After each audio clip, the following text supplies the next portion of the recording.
Today, we're tackling something I think many of you listening have probably run into.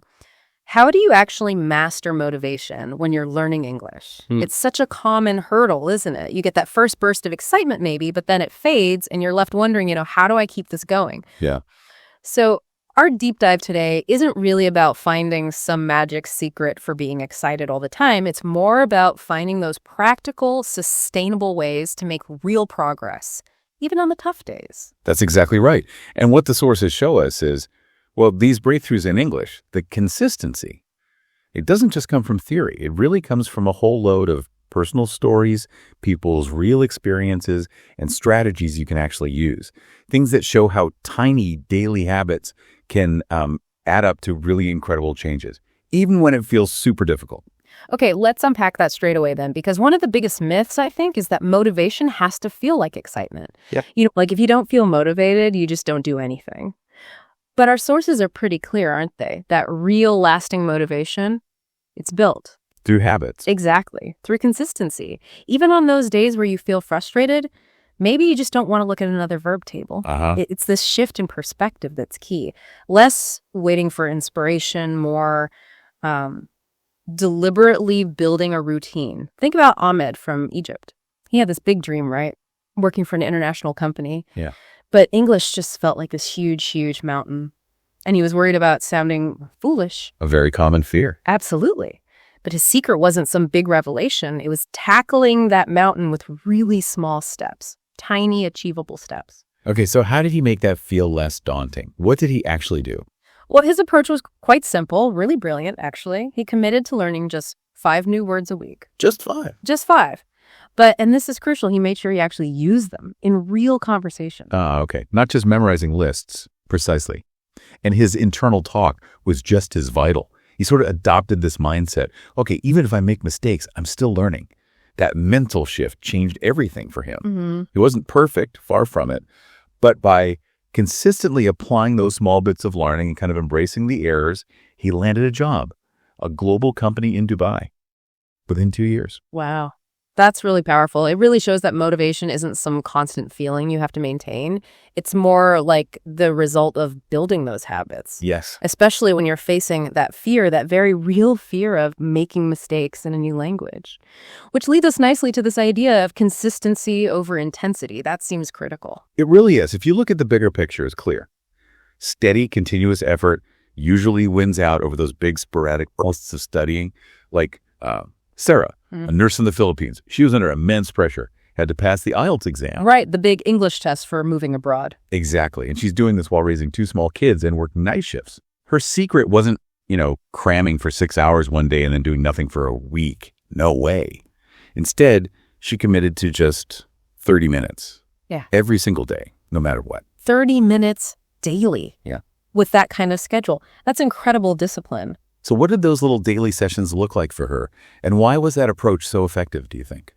For Sarah, it meant things like listening to English podcasts while she was making breakfast or practicing writing essays on her days off. It was that consistent, short daily practice rather than these huge, infrequent study marathons that built her momentum. It kept her going without burning out. Right. It wasn't about the length of time, really. It was the regularity. And building on that regularity idea, the sources also bring up something interesting. How do you make English learning feel less like a chore and more like just a natural part of your life, maybe even something you look forward to? Yeah, that's where connecting learning to your life comes in. The motivation really clicks when you tie English directly to things you already care about, your interests, your job. So, for example, if you're a teacher, maybe reading articles about education, but in English, suddenly it's not just study, it's professional development. I see. Or if you love science, watching documentaries in English, maybe with subtitles on at first, it turns learning into entertainment. When you integrate it like that, it just becomes an extension of who you are, not another task on the to-do list. Yeah, making it less like a separate thing you have to do and more woven into what you already enjoy. That makes a lot of sense, especially when you think how, isolating learning can sometimes feel. Exactly. And the sources really stress the importance of community here. Learning English totally alone, it can be incredibly tough.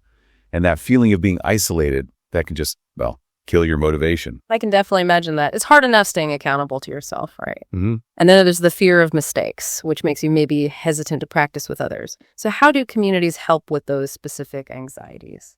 They really highlight how finding, say, a study partner, or maybe joining an online group, even just reading and leaving comments under English learning videos. Yeah. It provides this huge boost, encouragement, a safe space to try things out. When you share the struggles, the wins, you feel less alone, and often you end up helping someone else too. Like Daniel, a taxi driver from Brazil. He started watching English YouTube channels during his lunch breaks. Yeah. Didn't understand much at first, he said, but he stuck with it. Then one day, a passenger, someone from the UK, actually complimented his English. Oh, wow. That must have felt amazing for him. How did that little interaction change things? It was huge for him. That one small compliment just massively boosted his confidence, and it made him want to speak more with international passengers. And a key takeaway from his story is this idea that motivation is often born from action. Right. He didn't wait until he felt confident. He took the action, watched the videos, tried speaking. And the positive result from that action created more motivation. It's like a positive feedback loop. That's a really profound shift in thinking, isn't it? You don't wait for motivation to magically appear. You actually create it by doing small things consistently, even when it's hard. Precisely. So, okay, with that in mind, what are some of the most effective daily strategies that the sources suggest we can put into practice? Well, first off, setting clear, specific goals. That's paramount. Instead of something vague like, I want to be fluent, I mean, what does that even mean day to day? It's overwhelming. Yeah. Aim for something you can actually achieve and measure. Like, okay, this week I'll learn 10 new phrases and try to use them in 2 conversations. Or maybe I'll listen to a 5-minute English podcast every day. Right. Specificity makes it less scary, gives you a target. Exactly. Reduces the overwhelm. And once you have those clear goals, how do you weave them into your day? How do you build that routine you mentioned? Yeah, that's where habit formation is key. You want to make English a natural, almost automatic part of your day, like brushing your teeth. Yeah. You know, Michael, who works in a fritting shop in Scotland, he's a great example. He tried learning English before, apparently, and always gave up. Sounds familiar. Oh, yeah. Very familiar. But this time, he set this non-negotiable routine. A 5-minute podcast right after brushing his teeth. A short article at lunchtime. 5 sentences written down before bed. Tiny tasks, right? But done consistently. And it completely transformed his confidence in about 6 months to a year. It was the rhythm. The daily rhythm mattered most. And to help stick with those habits, the sources suggest something quite clever. Reward yourself. Why does giving yourself a little treat after studying actually work? Well, it taps into basic brain science, really. When you finish a study session, whatever it is, and then immediately do something small and enjoyable. Vegan. Oh, anything. A short walk, a quick call with a friend, maybe just a nice cup of tea or a small snack. That immediate reward trains your brain. It starts to associate learning English with positive feelings. Positive reinforcement. Exactly. Makes you more likely to want to do it again tomorrow. There was Ben, the baker in Ireland. Right, he did this really well. Yes. After his 15-minute English lesson each evening, his reward was simple. A warm cup of tea out on his balcony. He said he found real pride and relaxation in that little ritual. It made him actually look forward to his practice, not dread it. That's lovely. Okay, another really crucial point, and one that trips up so many people. Embracing mistakes. The sources say they're learning opportunities. Oh, absolutely crucial. They emphasize that all fluent speakers make mistakes. Even native speakers, we all do it. The key isn't to avoid mistakes that's impossible. It's to keep going despite them and actually learn from them. Don't let them stalk you in your tracks. I think that's especially hard with languages, though, because there's that social anxiety, right? Making a mistake in front of someone. It is hard, but it's about reframing. Try to see mistakes not as failures, but as like valuable data points, information. The sources shared Mark's story, remember, the plumber in England. Oh, yeah, the hotel story. Right. He accidentally told the manager, I broke your water, when he meant the pipe was broken. He was mortified, apparently. Yeah. But he learned from the correction. He actually wrote down his mistake, practiced the right way to say it. And now he says he laughs about those old errors because they taught him so much more than any textbook could. That's a great attitude shift. And there was Laura from Spain, too. She used to always think, oh, I'm terrible at English, just constantly putting herself down. She learned to consciously shift that self-talk to something more like, okay, I'm still learning, but I am improving. That simple internal change made a huge difference to her confidence. So it's not just what you do, it's also how you talk to yourself about it. Okay, building on that, what about immersion? How can you create an English environment if you don't live in an English-speaking country? Yeah, creating an English space around you is super powerful. Even small things like change your phone settings to English, read news websites in English, even just talking to yourself out loud in English while you're doing chores. The goal is to make English feel, well, present all the time. I can imagine for a lot of listeners, though, life is just packed, full schedules. How do the sources suggest fitting English into those busy days, regardless of your job? They offer some brilliant examples of creative integration. Like Nathan, a delivery driver in Texas. He practiced speaking out loud in his truck. Really? Yeah. Describing his deliveries in English. He even recorded voice messages to himself to check his pronunciation later. That's clever. And Olivia, a nurse and mom in the UK, super busy. She listened to English lessons while cooking, talked to herself in English while cleaning. She even put medical flashcards up on her fridge. Wow, using every spare moment. Exactly. And Henry, a farmer in Canada, he was getting ready to sell his produce at a local market. So every day he practiced describing his farm, his vegetables, everything in English, building that relevant vocabulary. And John, whose wife was a teacher, he actually set up a dedicated little English area in his living room. Whiteboard, books, notebook. Yeah. Made it a physical part of his daily environment, not some separate chore. That's a great idea. Yeah. And even simpler, just using sticky notes. Label things around your house, the table, the chair, the window. Connects the words directly to real objects. It's amazing how those small, consistent actions can build up that immersive feeling. But, okay, a big frustration for learners. Not seeing the progress, feeling stuck. What do the sources say about tracking how far you've come? That's a key insight. Many learners don't actually realize how much they have improved because they're not keeping any kind of record. Right, you forget where you started. Exactly. So tracking provides that tangible proof of growth. It shows you, look how far I've come. The sources suggest simple things. Keep a notebook, use a phone app, maybe record yourself speaking now and then. Remember James helping his wife Anna, just 15-minute chats daily. After only 3 months, she could describe her whole day, give her opinions, all in full sentences. That's huge progress. Yeah. And Anna herself, working in the bookstore, she tracked just 3 new things she learned each week that gave her this concrete record, kept her motivated. It's like evidence for yourself. Precisely. And John, the taxi driver, he kept a daily diary. New phrases, mistakes he made. He used it to look back and see the journey. That tangible proof must be such a boost, especially when you feel like you're hitting a plateau. But what about those mental traps? The sources strongly warn against comparing yourself to others. Why is focusing only on your progress so important? Oh, comparison is such a motivation killer in language learning. Yeah. Because everyone's journey is completely unique, isn't it? Different starting points, different amounts of time, different strengths. Yeah. What matters is your progress compared to your starting point. That's it. Take Grace, for example. She started learning English in her 60s. Felt slow, she said, compared to younger folks. But she just kept at it, reading news articles, writing 2 sentences every day, consistently.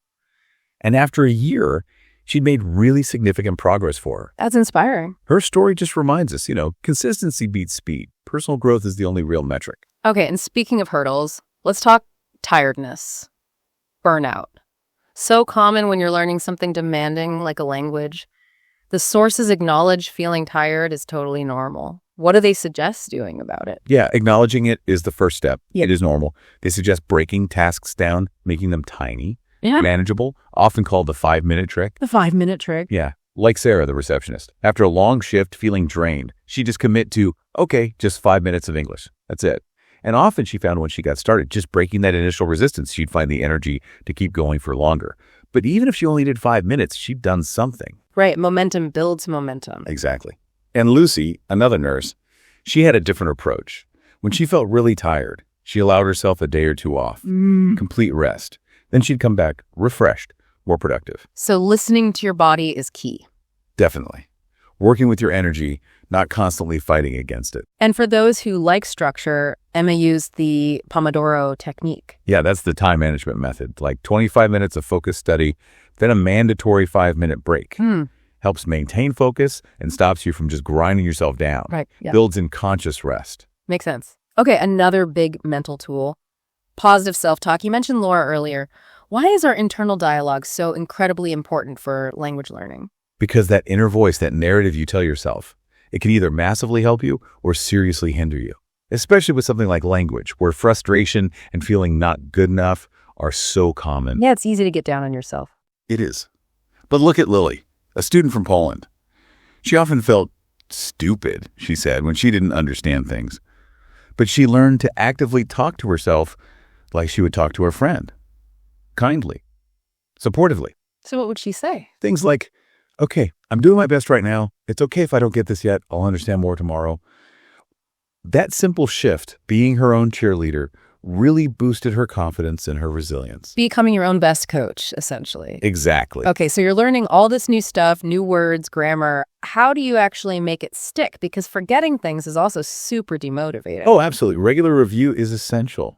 Non-negotiable, really. So much learning gets lost if you don't revisit it often. Peter, the accountant, had a brilliant system for this. He used 3 physical boxes. Boxes. Yeah, like index card boxes. One for brand new words he was learning, one for words he was actively practicing, and one for words he felt he really knew. Moving the cards between the boxes, maybe using spaced repetition ideas, it made review feel less like a chore and more like a game. And it visually shows progress too, right? When a card moves to the known box. Precisely. It celebrated his progress every single time. That's really smart. Okay, finally, a powerful strategy for the long haul. Visualizing your future self. What does that actually mean in practice? It means really picturing yourself successfully using English in situations that matter to you. It connects today's effort to a future reward you actually want. Rachel, remember her, dreamed of working at an international airport. She'd visualize herself there, smiling, helping travelers, speaking English confidently. She even role-played those scenarios out loud. Okay. And eventually, she got that job. Wow. And Thomas, the delivery driver, he imagined himself speaking clearly and politely to customers in English. That helped him focus his practice on the phrases he'd actually need. It gives you that clear why. Why am I doing this? Especially on the difficult days. So if we tie all this together, learning English really is a journey, isn't it? Not a race. The sources use these lovely analogies, like planting a tree. Your effort is the water, daily practice is the sun, and your belief, your patience. That allows it to grow strong over time. Or building a wall, brick by brick. You don't build a whole wall in one day. No. But each new word, each sentence you manage, that's another brick you've laid. Steadily, you're constructing your fluency. That really resonates. And it takes time. It does. Think about Andrew, the security guard in London. His English was apparently very basic when he started. Progress felt slow. But he just kept practicing consistently for 2 years. And now he has fluent conversations. 2 years of consistent effort. Yeah. And Simon, the factory worker, same story. 2 years of small daily things, radio, books, speaking during breaks, a huge improvement. Patience and steady effort. That's the message. And to make sure you're building that wall properly, the sorts of stress, practicing all the skills, right? Listening, speaking, reading, writing. Why is balancing them so important? Because real fluency comes from using them all together. They're interconnected. And what's interesting is how Emma and James, the married couple, helped each other. Maybe one preferred reading, the other preferred speaking. So they balanced each other out. Exactly.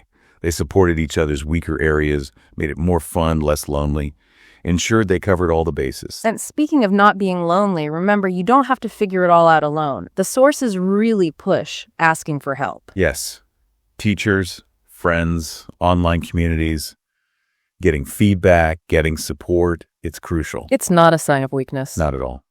Paul, the mechanic, joined an online English group. It massively boosted his confidence, his understanding. He said, when I get help, I feel like I'm not alone. That keeps me going. It's a sign of strength, resourcefulness. Definitely. And maybe the most important thing for staying motivated. Celebrate your successes. Big ones, small ones, all of them. Why is acknowledging achievements so vital? Because those little moments of, hey, I did it. That's the fuel. That keeps you going. Remember Sarah, the cashier, the pure happiness she felt just from successfully helping one customer in English, even if it was simple. Yeah. That feeling motivated her to keep learning, keep trying. Recognizing those small wins builds momentum, reinforces that positive connection. And to keep that progress clear, setting both short-term and long-term goals is key. Jennifer, the teacher, did this well. Daily goals, like reviewing 10 flashcards, but also a yearly goal, pass an advanced English exam, Tracking both gave her direction day to day, but also that bigger picture aim, a constant sense of moving forward. So wrapping this up then, the core message seems to be that English learning is this profound journey, Yeah. not some frantic race. Absolutely. And it's built not on waiting for excitement, but on those consistent small actions, day in, day out. Plus, having that positive mindset, embracing mistakes is part of it. Exactly.